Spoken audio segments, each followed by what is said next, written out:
him is the one that turned Phil Walden onto Colonel Bruce. So Dwayne basically got him that record deal.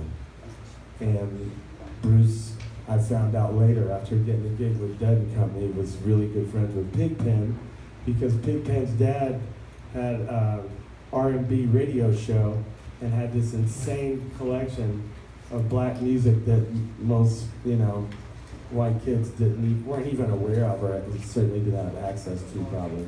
So there's all these connections, There's a lot of people that were my heroes and from the jazz fusion world that he knew, like John Abercrombie and Ralph Towner, and I didn't even believe him, and I ran into these cats later, and I was like, I ran into John Abercrombie at a NAMM show, and I was like, oh my God, you do look like Colonel Bruce. He goes, oh, don't say that, man. And that's how I knew he actually knew the Colonel.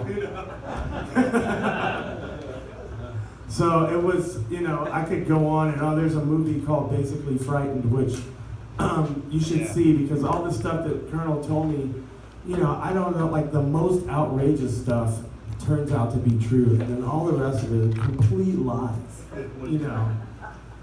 Mythocracy. Exactly. Which we have trouble with in these modern times, and it's one of the reasons I got to where I am is because of this man. And my idea was for me to interview him for the group, because I didn't want to just put him on the spot and just have him he doesn't operate on the same way like an academic lecturer, you know what I mean? So I get to introduce him. He had a TV show called Stuff on NBC for years, and he would interview Sugar Ray Leonard, Kareem Abdul-Jabbar. Is it still on YouTube? You're still on there? See, it wasn't Kareem Abdul-Jabbar, but there was Sugar Ray Leonard and Steve Garvey and a bunch of other. Yeah, there was a bunch of sports guys. So he was the host. He was David Letterman before David Letterman. This was in the 70s. And then I saw a movie. I have a religious figure at home named Zambi, who is actually Peter Sellers and Being There. Has anyone seen Being There? Well, he's in the movie. And so I don't know him for another 8 years, and I go, who in the hell's that guy? And Chauncey Gardner is Zambi. Yes, he's even looks like him. I'll pull up a picture. Like him. And he's sort of our mythical guru at home. And but wait a minute. The bass player that played on Basically Frightened is named Ricky Keller. He was a producer of a bunch of Bruce's records, like six records probably, and then a couple with me and Bruce also. And there was two people that had speaking parts in that movie. Out of a gang, we played gang members, and the rest were just extras. And me and the lead guy, I was the head of the gang's sidekick. His name was Ricky Keller. I mean, let's start counting. That's number one. These are going to happen a lot during this hour. Yeah, tons. So I have great vision. So he was 20 years old, and I knew his brother long before I knew him. And I said, I need a drummer for tonight. And he goes, my brother plays drums. So being the great visionary, I hire him on drums for 2 months. No idea he played bass. And then he plays bass. I go, what are you doing? Play that thing. The best part was he said, I have the drum kit.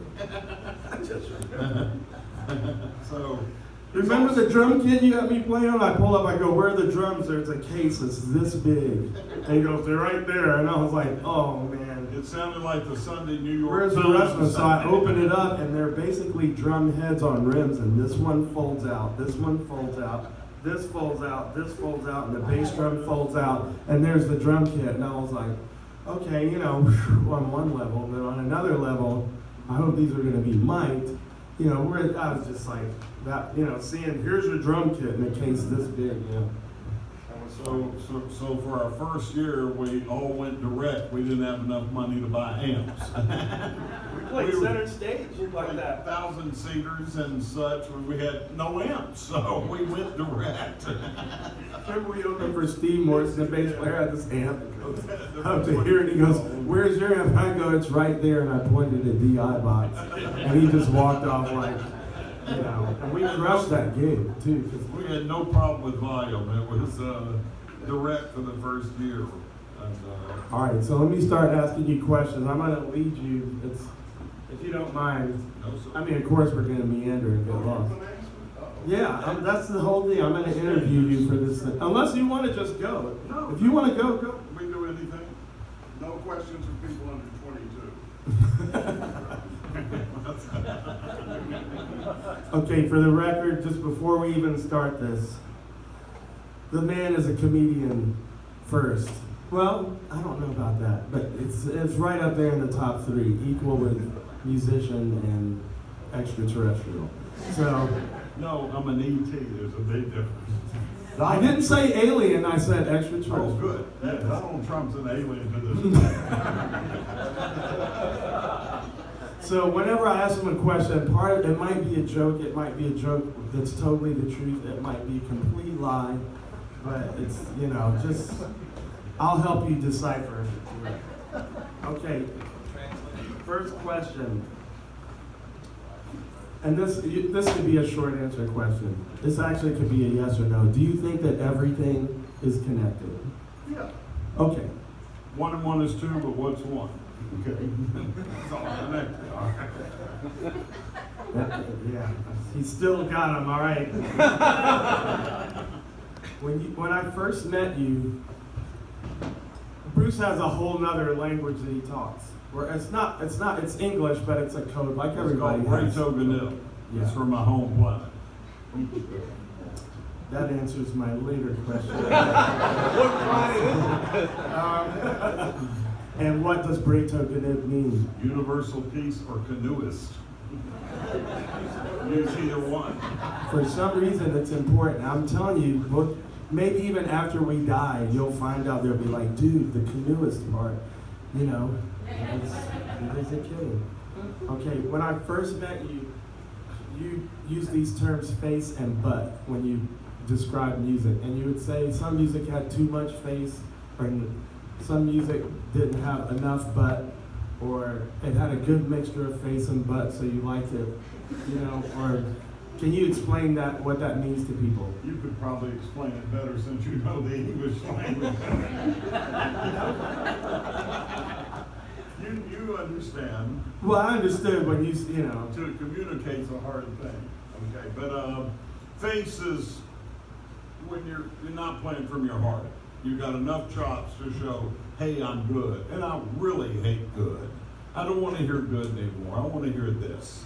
And in this day and age, man, it just seems to be gone. I mean, country music, my God. I mean, that was the greatest. Music's all the same to me. Blues, it's folk music or blues, and then you can sophisticate it, tear it down, or do anything to it. But I mean, when country music, you had to have modern hair and nice teeth. It was over for me. You know, I grew up on the great country music and the great blues and great music, and it's gone now. I mean, you turn on the radio, as you well know, or you wouldn't be here. It's horrifying, and music, you know, sets the tone of a country and a culture and everything. And it's just a shame the way it is right now. And I hope another paradigm comes in and takes over whatever it is right now. That would be wonderful. What are some of those country artists that you like? Well, I like, 50 of them, from, Don Gibson to Farron Young to Johnny Cash, Willie Whalen, the real names. And to me, there's no better singer than Hank Williams Sr. I mean, he nailed it. Simplicity, honesty, didn't waste a note, and that to me, he's the greatest there is. I'm not a fan, but my God, when you're going to study songwriting, you go to him, Gershwin or Willie Dixon. They nailed it to me. It's all simplicity and. I gotta tell you a quick story.